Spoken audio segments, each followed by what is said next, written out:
Muy buena noche, bienvenido a su programa Acción Positiva. Nuevamente les agradecemos que nos permitan compartir con ustedes y tener la oportunidad de visitar sus hogares. Todos los guatemaltecos sabemos que estamos ya prácticamente camino hacia un nuevo proceso eleccionario, en el cual dentro de unos pocos meses pues volveremos a elegir a las personas que vayan a dirigir los destinos de Guatemala en las diferentes instituciones. Desafortunadamente siempre se van repitiendo muchos de los errores y muchas de las situaciones que quisiéramos que ya no se den, pero obviamente es un proceso que requiere una madurez que tenemos que ir alcanzando paso a paso. Creemos que vamos en ello. La clave fundamental para que nosotros podamos tener una democracia como la que soñamos, como la que merecen los guatemaltecos, es obviamente usted, la persona que me está viendo, la persona que va a votar el día de la elección y que obviamente tiene que con su voto llevar la mejor selección hacia estas posiciones que van a estar en disputa. Creemos fundamental el tener un conocimiento amplio, votantes muy educados, muy conscientes, que sepan por qué van a votar, por qué van a emitir en una forma u otra ese derecho que tienen, que es el sufragio. La única forma de que esto pueda hacerse es a través de conocer realmente un poco de la historia, un poco de las cosas que han sucedido antes, ver qué ha pasado bueno para ver qué puede pasar mejor para Guatemala. Hago todo esto porque recientemente tuve una invitación para asistir a la presentación de un libro en la Embajada de México. Desafortunadamente esa vez no pude asistir. El libro se llama Los debates políticos de Guatemala, ustedes lo van a ver ahí en su pantalla, y su autor es el licenciado Roberto Ardón Quiñones, a quien hoy le damos la bienvenida. Licenciado, bienvenido a Acción Positiva. Doctor, muchas gracias, encantado de estar aquí con usted. Muchas gracias. El licenciado Roberto Ardón es abogado y notario y es ejecutivo gremial. Ha participado también en la docencia universitaria y ahora pues nos presenta un libro verdaderamente muy interesante, Los debates políticos de Guatemala. Licenciado, yo he leído el libro, lo voy a volver a leer porque me pareció verdaderamente fascinante todo lo que ahí se describe y obviamente muy atingente a lo que está viniendo para nosotros acá, porque habla de la historia que conlleva el hecho de los debates que se han producido entre diferentes candidatos a ocupar puestos de elección popular. ¿Nos puede contar un poquito usted la motivación para escribir este libro? Sí, doctor, muchas gracias. La verdad es que a mí siempre me ha gustado mucho la historia del país y particularmente la historia política de Guatemala. Y creí importante llenar un vacío bibliográfico que existe en Guatemala porque cuando uno se acerca a buscar libros de historia reciente, lo que encuentra son libros sobre el conflicto armado, pues que está bien que se escriban, yo creo que es importante, pero no es el único episodio que ha sucedido reciente en Guatemala y particularmente en el mundo de la política. Entonces consideré que valía la pena retomar un tema que yo creo que es súper valioso, es muy importante, como usted lo mencionaba al inicio del programa, que es la discusión sana, tolerante, pacífica y constructiva de las ideas entre quienes aspiran a hacer gobierno o aspiran a ejercer funciones públicas. Y pensé que la mejor manera de poderlo hacer era recordar aquellos episodios que en la memoria de muchas generaciones guatemaltecas han sido los debates más memorables de nuestra historia. Y haciendo un ejercicio de tratar de encontrar cuáles eran estos episodios, llegué básicamente a 3 que yo los reseño con un buen nivel de detalle y algunos otros más que los menciono también. El objetivo era entonces, primero, llenar un vacío en materia de historia política. 2, recordar que han habido episodios importantes y memorables en la política del país. Y 3, aunque haya sido una feliz coincidencia que el libro haya aparecido en un año electoral, ciertamente también lo que busco y persigo es que se retome el arte perdido del debate político en el país. Y yo creo que es muy importante esto, tal vez me voy a permitir ampliar la pregunta para que usted nos dé la explicación con sus palabras y conceptos, porque estamos hablando de un debate político. Ahora, nosotros todos los años que se acerca una elección tenemos foros en los cuales se presentan, digamos, 14, 15 candidatos, tienen una oportunidad de 1 minuto o menos de 1 minuto para exponer su plan de gobierno en ciertas líneas. Pero usted está hablando acá de debates. Es correcto. Y me permito mencionar uno de ellos que seguramente ustedes tienen mucho en la memoria, y es el que ocurre entre el entonces presidente Vinicio Cerezo y Jorge Serrano. Un debate memorable, pero, licenciado, a ver, aclárenos un poquito. Debate y foro. ¿Cuál es la diferencia? Yo le diría 2 palabras claves que es importante que la teleaudiencia tenga presente. La primera es la palabra diferencia. Cuando en un ejercicio de diálogo no se produce claramente la diferencia entre lo que usted piensa y lo que yo pienso, no estamos ayudando al ciudadano a entender claramente en dónde estamos parados uno y el otro. Entonces, cuando realmente se produce un ejercicio en el que queda muy claro para los ciudadanos cuál es la diferencia, digamos, de 2 participantes en cualquier tema, estamos realmente logrando la esencia de un verdadero debate. Pero ese sería el primer tema. El segundo es la palabra controversia. La palabra controversia a veces puede sonar un poquito pesada porque puede sonar como a conflicto, pero no es así. La controversia significa 2 puntos de vista encontrados o diferentes. Y lo que eso permite es que yo tenga que convencer a la teleaudiencia que me esté escuchando por qué es mi punto más importante que el punto de vista de la otra persona que está frente a mí. Y eso lo que me hace es poder presentar evidencias, presentar argumentos, presentar ejemplos importantes. Los foros que usted menciona, doctor, que los venimos practicando desde principios de los años 90, son ejercicios estériles, son ejercicios, yo lo llamaría relativamente insípidos, donde no pasa ni lo uno ni lo otro, donde no es posible establecer diferencias y donde no hay el más mínimo atisbo de controversia entre las posiciones que se discuten. Entonces el ciudadano, después de 3 horas de escuchar a 10 o 12 políticos o 10 o 12 candidatos, termina con la sensación de que todos hablaron exactamente lo mismo, o que probablemente pues simplemente no hay una diferencia fundamental entre uno y otro. Eso no sirve a la democracia. Bueno, incluso al mismo candidato, porque al aquel candidato que le toca ser el 15 o 16 en la línea, claro, ya cuando le hacen la misma pregunta, obviamente está más que triada, exacto, el público más que aburrido, y él pues la verdad que no sabe ni qué va a contestar porque ha habido 16 antes que hablaron igual que él. O sea que yo sí creo que vale la pena, pues para usted que va a ser quien va a poner ese voto finalmente y va a decidir el destino de este país, empezar a pensar realmente qué es lo que debía haber, verdaderos debates o seguir con estos foros que no nos van a llevar a ningún lado. Desafortunadamente, pues usted menciona que a partir de los 90 esto se produce, se han puesto de moda un poco, las instituciones han querido contribuir y lo han hecho poniendo un esfuerzo importante para montar estos foros. Sí, pero sí definitivamente vale la pena hacer una reingeniería del tema, creo yo, sí, para que esto sea un verdadero aporte.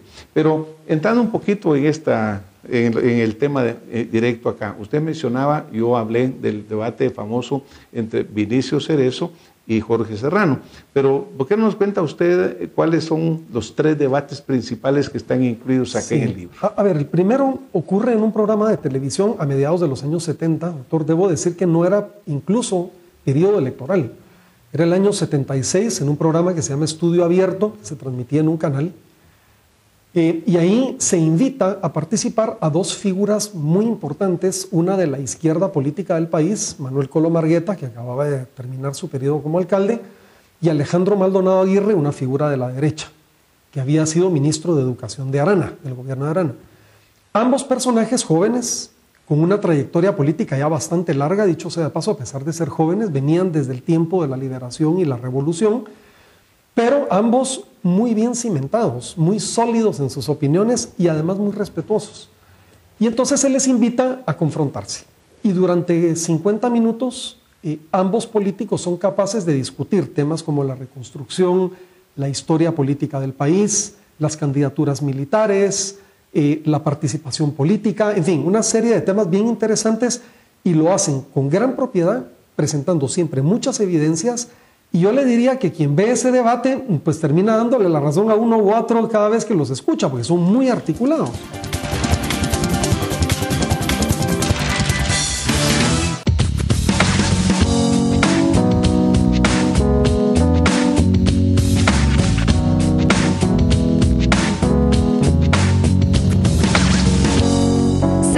García, en tu mesa todo el día.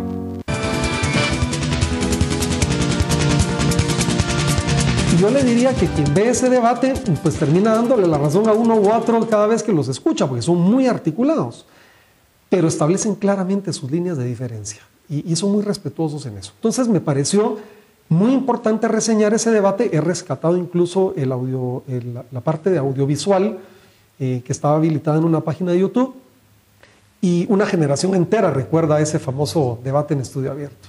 Vamos a incluir ahí en su pantalla, va a aparecer la página en la que ustedes pueden visitar estos debates que usted menciona que se recolectaron, porque es muy interesante. Primero, pues ver obviamente cómo era en ese tiempo, sí, claro, pero la posición, porque usted mencionó algo muy interesante, licenciado, que yo creo que es parte de otra de las preguntas que le voy a hacer en algún momento, cuando hablábamos de que usted dice que persiste el caciquismo en Guatemala. Pero a lo que voy es al hecho de que habla de que Manuel Colón Argueta era un hombre de izquierda, y Alejandro Maldonado Aguirre pues, representaba a una derecha. Pero ¿no será en parte que estas figuras tenían un tamaño muy grande y también una sustentación grande, y que eso realmente en este momento ya no existe esa distinción entre las personas que están debatiendo? Yo creo que liderazgos políticos hay, doctor, y liderazgos importantes. Lo que ha pasado, creo yo, son dos cosas que perjudican el debate. La primera es, hemos ido perdiendo escuela política. El político hoy responde cada vez menos a una escuela de formación, de doctrina, de un modelo de pensamiento, y lleva a las contiendas electorales puramente su apreciación personal y subjetiva. Y creo que eso ha hecho que se pierda mucho la esencia de un debate. Ese es el primer elemento. Y el segundo es, cada vez se cuidan más las formas en la política.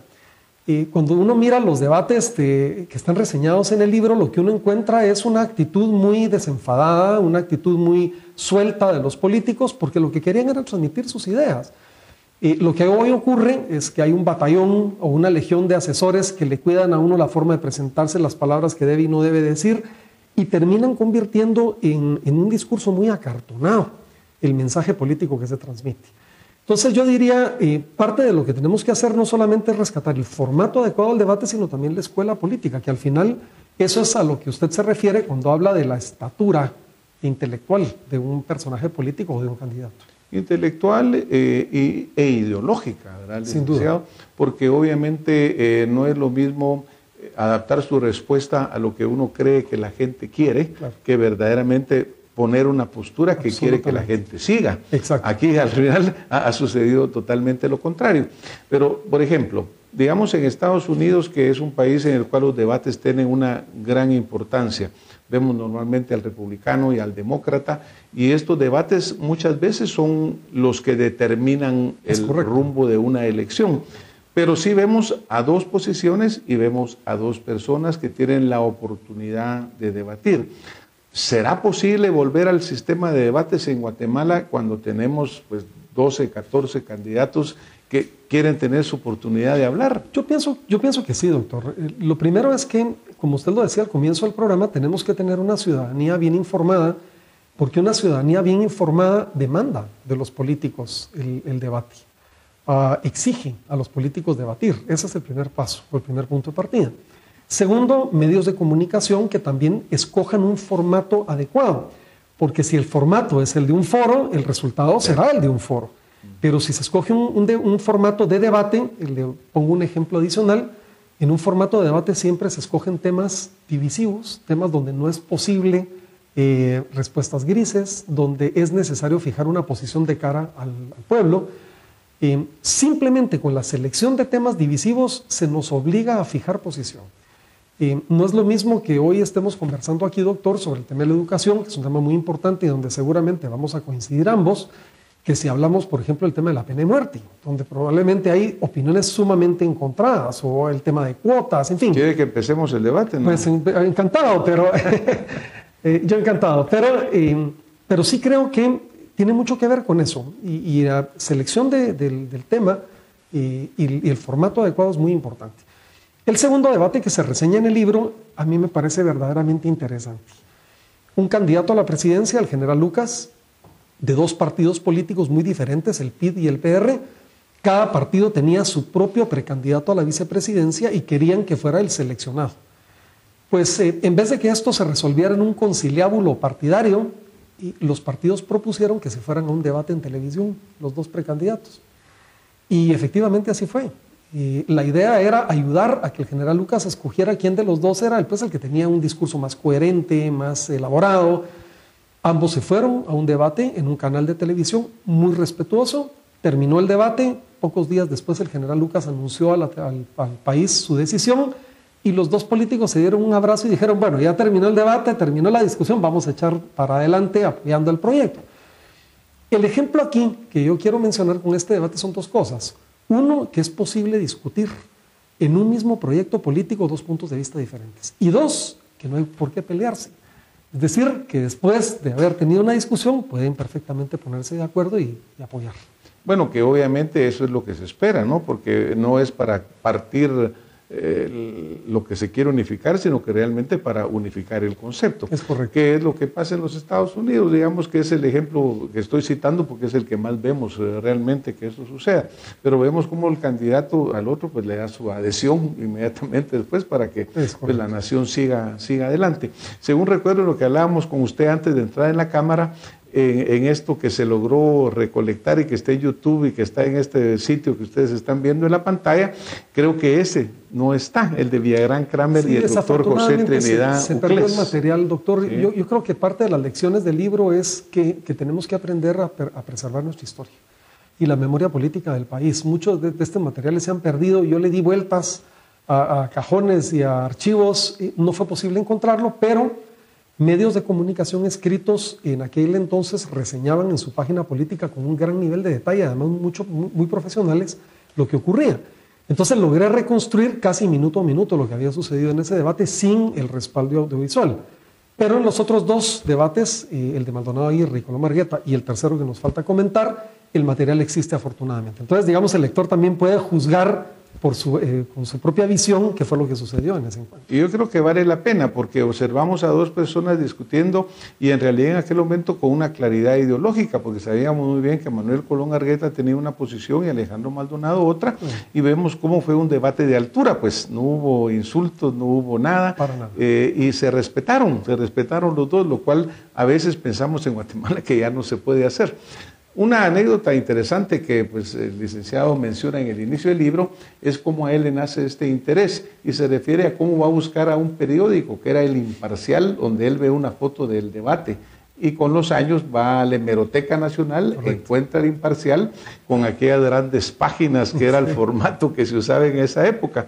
Pero lo interesante es que ese material existe, que está disponible y que puede ser consultado. Así es, y parte de la idea también era facilitar a quien... Primero a quien le gusta la historia, doctor, porque hay quienes tratan de buscar y no se les es fácil ir a buscar, por ejemplo, a la hemeroteca. Entonces el libro lo que hace es una síntesis muy interesante de estos episodios. Pero también lo que pretendo es ayudar a los estudiantes de Ciencias de la Comunicación, de Ciencia Política y de Derecho para que descubran en el valor de la oratoria y en el valor del debate lo rico que es poder defender una posición, argumentarla adecuadamente, de manera que el libro también tiene algunas pistas académicas. Está planteado como para ir aprendiendo, además, no solo leer de historia, sino aprender también el arte del debate.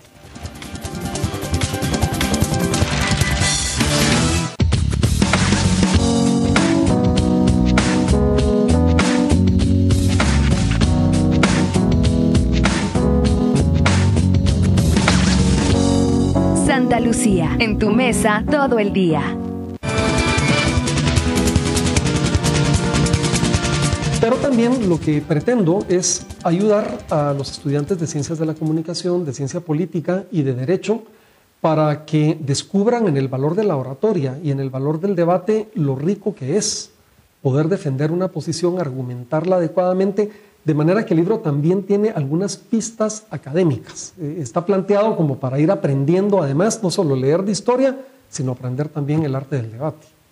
Bueno, realmente dentro de este libro también se menciona algo que recientemente en una elección en Estados Unidos el artista Clint Eastwood Se recuerdan ustedes que se eligió a una silla vacía, porque el candidato no había llegado del otro partido. Y en el libro se habla de la silla vacía, o sea que hubo en Guatemala, aún mucho antes de que esto pasara en la televisión en Estados Unidos, un debate de silla vacía. ¿Nos recuerda un poquito de esto, licenciado? Sí, hubo varios. El primero que yo reseño acá es uno que además me parece muy curioso. El doctor Héctor Aragón Quiñones, que entonces era diputado del Movimiento de Liberación Nacional, publica un desplegado de prensa y reta a un debate en televisión al entonces ministro de Salud Pública, el doctor Julio Benjamín Sultán.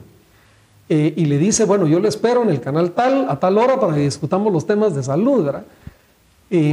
No se produjo el debate, no llegó el doctor Sultán y digamos, lo que hubiera sido un tema muy interesante, pues se quedó ahí a medias en un debate de medio participante, ¿verdad? Y decía vacía.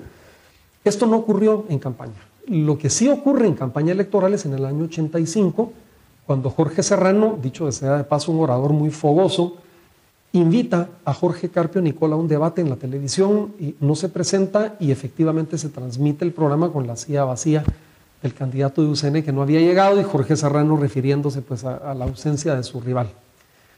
Sabiendo eso, ese episodio es que el presidente Cerezo a través de su programa Conversemos invita a los candidatos presidenciales en el año 90 a ir a debatir con él en su programa, sabiendo que más de alguno no iba a aceptar. Es decir, eso también es parte un poco de la técnica política, pero Jorge Serrano acepta y decide ir al debate y bueno, el resto es historia. Se ha hablado muchísimo de lo que sucedió ahí, yo he escuchado versiones y decidí tratar de llegar a descubrir realmente lo que había sucedido en ese programa y creo que el lector va a gozar leyendo las historias contadas de uno y otro lado. Pero, por ejemplo, hace un momento usted hablaba de lo que es la oratoria, ¿verdad? La capacidad de oratoria de un candidato. Pues la democracia obviamente se basa desde la antigua Grecia en la capacidad del candidato para expresar su idea, para convencer al pueblo de que es el mejor planteamiento. Tanto Jorge Serrano como Vinicio Cerezo, pues son conocidos por sus grandes capacidades de oratoria. Aún ahora, en ese momento también lo habían sido. Y cuando usted, pues sí, cuando leía este libro, el presidente Cerezo calcula que el licenciado Jorge Carpio no iba a querer asistir porque ya había tenido algún problema.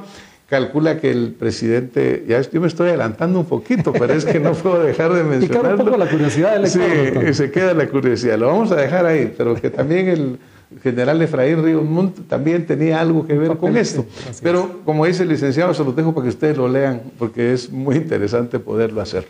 Pero entonces, ese debate en particular fue muy visto, muy recordado, lo estamos viendo nosotros también en la pantalla en este momento, y sí cambió el rumbo de esa elección. Sí, fue un episodio muy interesante. A ver, hay quienes a mí me preguntan por qué lo incluí, si no era un debate en toda regla y no había un moderador, por ejemplo. No se llamaba debate, era un programa de conversar con funcionarios o con políticos, pero se terminó convirtiendo en un debate y realmente se apila de lado y lado puntos de vista en muchos temas. Entonces realmente, aunque no era un debate en forma, terminó siendo.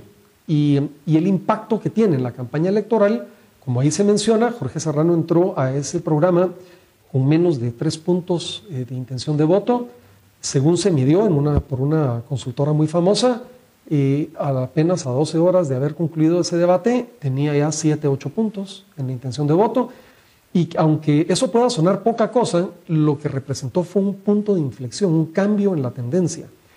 Y empieza a mostrar interés la opinión pública por el candidato que era relativamente desconocido para ese momento, Jorge Serrano, y empiezan a suceder otros episodios alrededor que catapultan la candidatura de Jorge Serrano.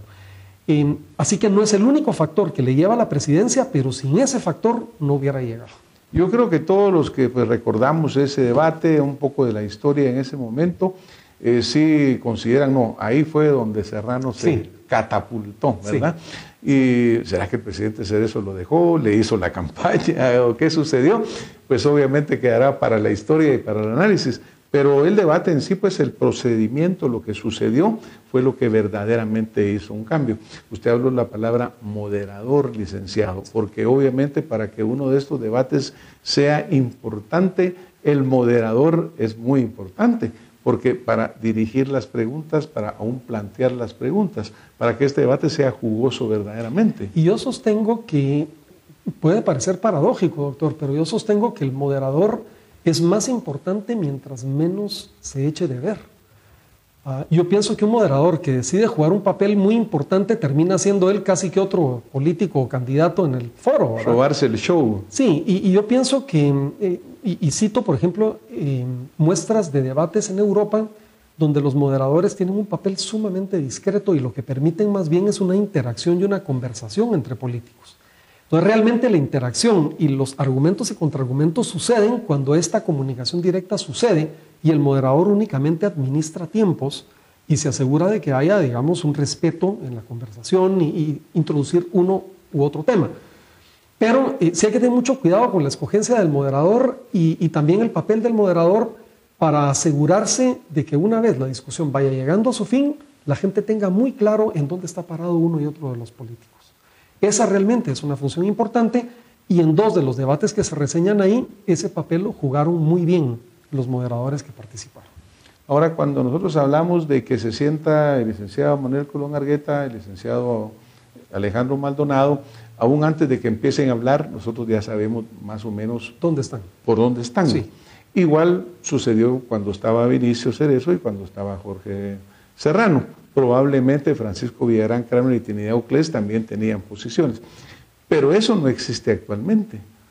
Esa claridad de posiciones donde todo, cualquier candidato está. ¿Cree usted que sería...? Existe, doctor, ¿sí? Y no se ha hecho explícito. Y no se ha hecho explícito simplemente porque no se escoge un formato adecuado. Si usted escoge un formato adecuado, obliga al político o al candidato a tener que expresar el punto de vista, no de él, ya de su agrupación política sobre temas bien delicados, que al final esa opinión la tiene y esa opinión va a influir sobre la toma de decisiones que nos afecta a todos los ciudadanos. Y por eso es que es importante conocerla a tiempo para que uno tenga, digamos, un mejor elemento o criterio para poder tomar una mejor decisión. Siendo que del 90 para acá se ha venido acostumbrando más el foro, es decir, en el sentido de que hay 14, 15 candidatos, ¿usted cree que es posible regresar al debate 1 a 1 o 2 a 1? Yo pienso que sí, doctor, y pienso que esto tiene que ver con tres cosas. La primera, separar de la mente lo que es la campaña electoral de lo que es el debate político que tiene que ocurrir todo el tiempo. Entonces no solamente circunscribirse a temas de campaña, ese es el primer elemento. El segundo, yo pienso que es legítimo derecho de un político retar a otro a un debate públicamente. No tiene que ser una organización ni organizado por un medio de comunicación, simplemente un político que, bueno, vamos a discutir sobre tal tema, te invito y te invito a hacerlo frente a las cámaras, por ejemplo. Yo creo que eso sería muy interesante que ocurriera sin necesidad. Bueno, pues ahí está abierta, estas cámaras están abiertas con mucho gusto para el político que quiera lanzar el reto. Acuérdense que muchas veces sucede que el que va adelante, por ejemplo, no se quiere arriesgar, ¿verdad? Porque dice, sí, ¿por qué me voy a exponer yo a que alguien que tenía el 3% o menos de intención de voto en aquella época, de repente salta, ¿verdad? Sí. Licenciado, estamos ya casi al final, desafortunadamente, del programa, porque yo tengo muchos temas que hablar con usted. En otra ocasión los vamos a seguir. Pero, ¿cuál sería el mensaje más importante que usted quisiera esta noche dejarle a la audiencia de Acción Positiva? Yo creo que los ciudadanos tenemos una herramienta en nuestras manos que se llama el debate, que nos va a permitir tomar mejores decisiones, que no la hemos perdido, que es una herramienta que sabiéndola escoger cómo, cuándo y dónde y con quién nos va a ayudar a tomar mejores decisiones, doctor. Así que mi reflexión acá es a que nosotros podamos realmente retomar el arte perdido del debate y ayudar a que podamos tomar muchas mejores decisiones de cara a un proceso electoral, en este caso tan importante como el que tenemos a la vecindad. Así que si estos testimonios pueden servir de ejemplo, enhorabuena. Muchas gracias, licenciado. A ustedes que nos han estado acompañando, yo de veras les recomiendo leer este libro, ver también las imágenes en YouTube que están ahí en el sitio que les estamos informando, porque creo que eso nos va a enriquecer muchísimo y nos va a estimular a que pidamos esos debates. Guatemala necesita eso para que tengamos cada día un mejor país, una mejor democracia. Muchas gracias por estar con nosotros esta noche y nos vemos la próxima semana con más acción positiva. Muchísimas gracias, licenciado. Muchas gracias a usted. Muy amable. Bien.